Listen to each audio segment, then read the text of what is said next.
yesterday has come and gone, but it brought one of the biggest and maybe one of my favorite stories. Celebrate Anderson with Kool and the Gang brought record crowds. Yes, it did. More than 10,000, 11,000, 12,000. It depends on who you About ask. 12,000 people there. And will this influence the future booking so we get Yes, something other than country music on? We're already looking at options for next Celebrate Anderson, and yes, we'll follow a similar type of entertainment. Yes, absolutely. That was probably the broadest spectrum of demographics I've ever seen. There were little tiny children and elderly people, and it was probably the most... And we're looking for a similar type act for next year. Well, not far from the Civic Center, the construction on the county's $83 million detention center seems to be ahead of schedule. Is that correct? It's a little bit ahead of schedule, yes. Remind people why it's so important that we get that thing up and running. Well, because we're having 450 people in our current jail facility, which it was built in the 1950s. It's rated for around 240 people.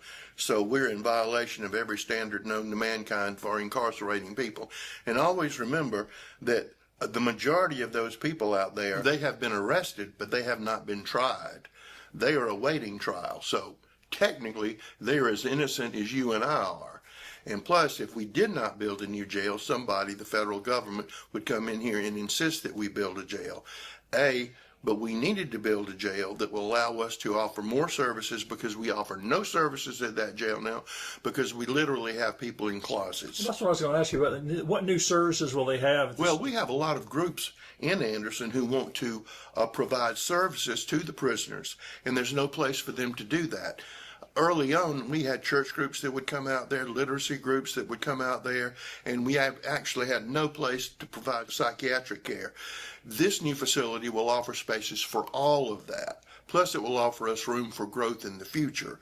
As you know, currently, we offer psychiatric care at that jail now, something that we're very proud that we instituted, and it's full-time. And so we want to build upon that, because we don't want the jail to be a continuously revolving door of the same people coming back through each and every time. So the more that we can get outside groups to help us with that mission, plus our efforts to do something about it ourselves, the county, that we think it'll be better for everybody in Anderson County and better for the people in that facility. And they've already hired the people they're going to need. Correct. And they're getting them trained to be ready to hit the ground running. They're being trained. We checked on that this week. They've already hired the first 4, and they're being trained. Also, when you mentioned the jail, the very 1st of October, we will be bringing in the cells, because the building is built where we bought the prefab cells. And they literally will insert the cells into the building. So it's one whole unit. And so that should take place in early October. And that ought to be something people might want to take a look at. I think it will be cool to see. And still on target for the end of next year? Yes, absolutely on target. Maybe the most talked about news since last time we met was the County Council's moratorium on new large-scale housing developments. Correct. I know Council's passed it on 2 readings. What led to this, and how does this new plan for future standards from Code Right work into this?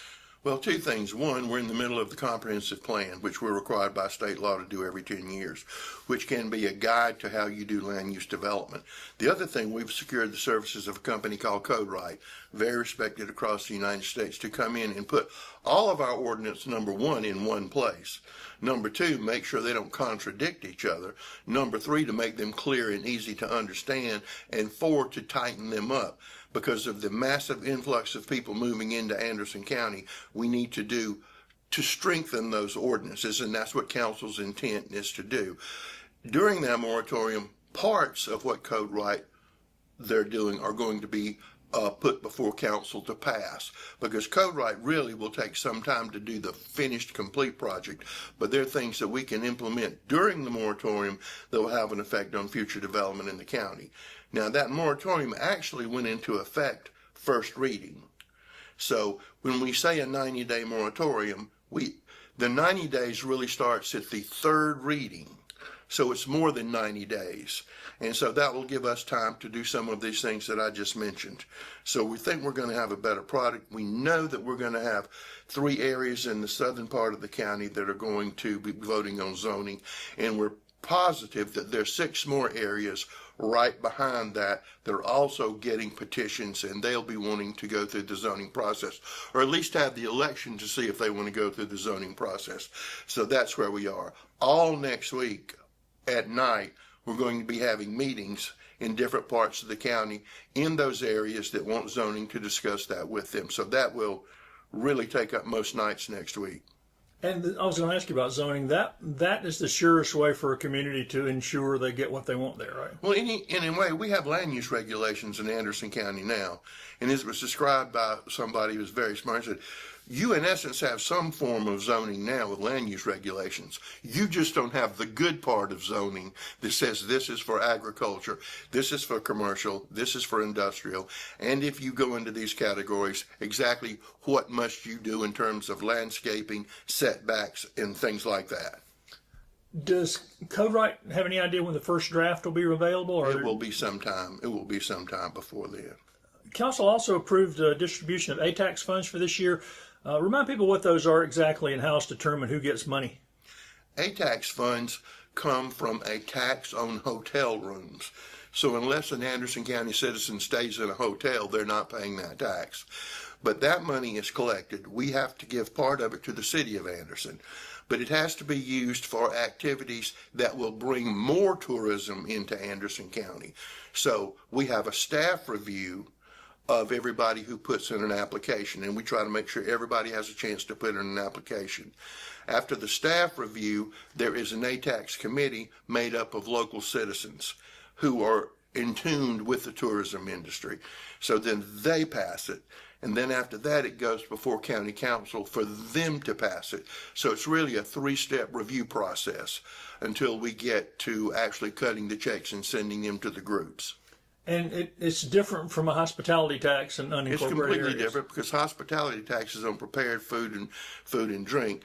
ATAX only on hotel motel stays. And another thing that happened since last time we met, and I think it's the first time in my memory, and I've been around here a long time like you, Council rejected a fee in lieu of tax breaks for companies seeking to bring a plasma gasification plant after a large number of neighbors of the proposed site showed up and spoke against it. I guess this is sort of how local government's supposed to work, right? Well, the people in that area said they didn't want it there, so council listened, and council said, we will not participate any further in anything to do with that project. And so that's what they did. That's the first time I can remember that happening. There have been others, but they're few and far between. It's been a while. You just want to make sure you're doing it right for the right reasons, and the long-term economic benefit outweighs all other considerations. That environmental considerations are highly important. And that's why these groups you're talking about in the meetings next week, they want to get ahead of the thing with zoning, so they don't. Correct. It's not any question at all. Not any what question. Come in there at all. This is zoned agriculture. No, you can't go there.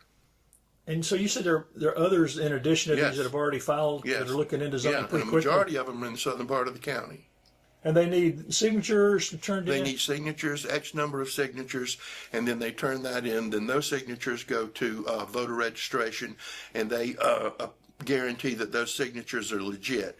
Then what that does is allows it to go on the ballot. So whether you sign that petition or not, you still have a chance to vote yes or no on zoning for that area. Are there any big economic development announcements on the horizon? I know we talked about several before the end of the There's some year. very exciting announcements, and hopefully we're going to close out on some of those before December. Since it's September, I think we still have time to bring them in under the wire, yes. And those are jobs related. Jobs, real good jobs. And one of the things I'm so happy about, there's a company here called Vertiv that we recruited. It used to be E&I. It's an Irish company, and they have several operations in Anderson. But Anderson University just graduated their first crop of engineers.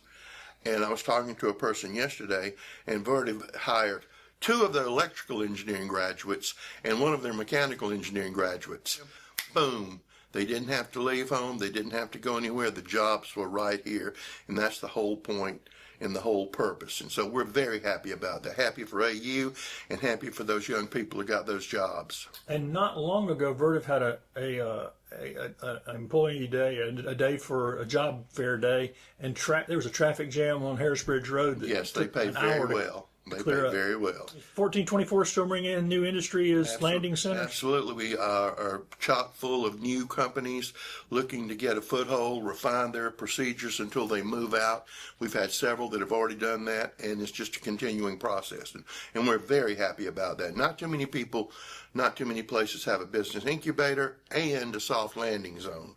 And we have both of those over there from the gift that we received of 1428 and the $1 million to fix it up in a grant. Is there still room for more over there? Not right now, but you can't stay there forever. Right. You know, you have to get up, get on your feet, and go. You just can't park there. Equinox not moving like we want it to. Why is it taking so long? We are looking into that right now because it should have been done about 2 years ago, so we're examining that. But we're very happy that we have now acquired the property from the Pelzer Historical Commission, all the old mill property in Pelzer, which we're in the process of doing some cleaning up on our own, but we're looking to bring a developer in there. And we're also very happy that we're almost working with the great folks in the town of Honeypath to finish the EPA process to get the Chicola Mill project going on in Honeypath. So we're very excited about that too. So both of those are working very well. Equinox, not so much, but we're going to tune that up. That's going to be a lot of housing downtown, probably the most that's been built downtown in our lifetime. Equinox, but if you look right across from the Anderson County Farmers Market, you will see that sign, a project between the city and the county. Chemtex. For housing to go into that area. They had one developer, something happened with that developer. Now there's another developer in there to do the same thing. So we're excited and hoping that that will start soon because that will be really right there in downtown. Paws is slammed. The wonderful people at the Anderson Humane Society are slammed. So we're looking at ways to assist them. Right now, we're always overrun with cats. And we can't spay and neuter enough cats. So we're looking at ways that we can increase the spay and neuter of cats, probably through the Anderson Humane Society, because Paws is just slammed right now. And I don't see anything that's going to lessen that in the near future. But every animal shelter in the state is slammed. And they need volunteers. They need cat food, dog food. Volunteers, cat food, dog food, old newspapers, all of that's always welcome down there, and we'll be happy to take it. But we also receive tons of donations from people at Paws. People leave Paws in their will. They allocate stock. And so we have a really healthy fund of charitable donations at Paws. We could always use more, which allows us to do more because we need to do a little more work on Paws to make the receiving areas and those things just a little more user friendly. But we're working towards that right now. A recent study found that South Carolina's highways are the most deadly highways in America. And of course, we know right here in the county, we've got a third of our roads that are either failed or in failing, and a third of our bridges that fire trucks and school buses can't cross, which it just baffles me that doesn't bother people more. But in 39 days, Anderson County voters will make one of the most crucial decisions when they vote on a proposed referendum, which would put a 1 penny sales tax would be exclusively used for road, bridges, repair, and maintenance. And if approved, it would be the first time in the county's history there's been a reliable economic engine to take care of the county's 1,554 miles of roads, plus some of the municipal roads. And the county, with the city and the municipalities, put together the Capital Sales Tax Commission, and they wrote the referendum, put together the list of roads. All that will be on the ballot, and it's already out there for people to see. Several of the mayors have already indicated they're behind this effort. Why does there still seem to be so much misinformation when it's all been put out there so many times? It's just very hard to get all of the correct information out these days. And in this situation, the county, we cannot go out and advocate. We can provide information, but we can't advocate. Last week, the Board of Realtors, Western Upstate Board of Realtors, held an information session. The Chamber of Commerce is going to have 3 more information sessions, and these usually, one of them's going to be in the morning, one of them's going to be in the afternoon. The one we had last week, that they had last week, was from 3 to 7. So we're trying to schedule them so, if you work this time, you can go, or if you work later, you get off, you can come this time. So 3 more of those are going to be held, and I know that a lot of people are requesting, civic groups are requesting speakers, and so we're happy to provide speakers, just to give the basic information if people like, or they can call us, or we can go see you, or whatever you want. But again, it's up to the people. We beat this to death, but council didn't want to raise 10 mils to raise $10 million to pave 10 miles of road. They did not want to put a vehicle fee on cars. They put this before the people. The people will decide this. It's the purest form of democracy in its most elemental sense. Either you want to do this or you don't want to do this. And if you don't want to do this, then that's what we will deal with. And there are some exclusions to the tax. Yep. No tax on drugs, unprepared food, no tax on those things, and several others. But we have a list that's up on the website that you can see. What will it mean for Anderson County if this is approved? Well, I think it would help us begin to have the best roads in the state of South Carolina. That's one of the things that I think it would do. I know reading the Greenwood newspaper last week that they're faced with the same thing. We're looking at 1,550 miles of road, and they were looking at a way to fix 228 miles of road, and I'm going, it's a little different, a little different. Greenville's wrestling with the same thing. Everybody's wrestling with the roads. DOT's going around the state now. What can we do to do better? It's as simple as this. It's money. It is money.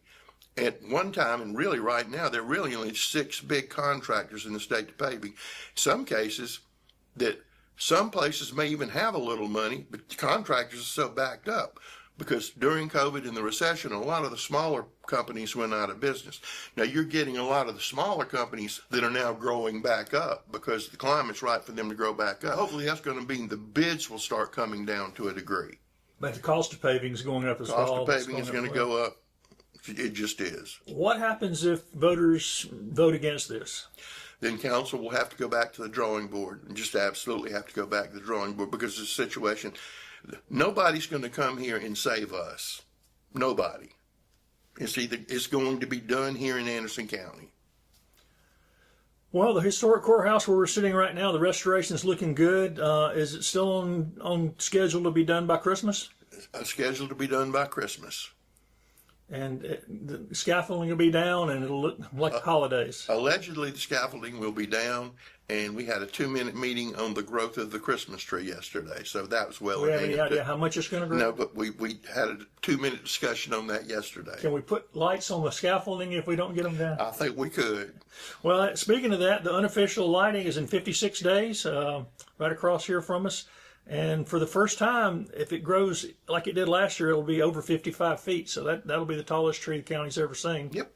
20 feet away from the Rockefeller Plaza tree. You got to have goals. You got to have a goal.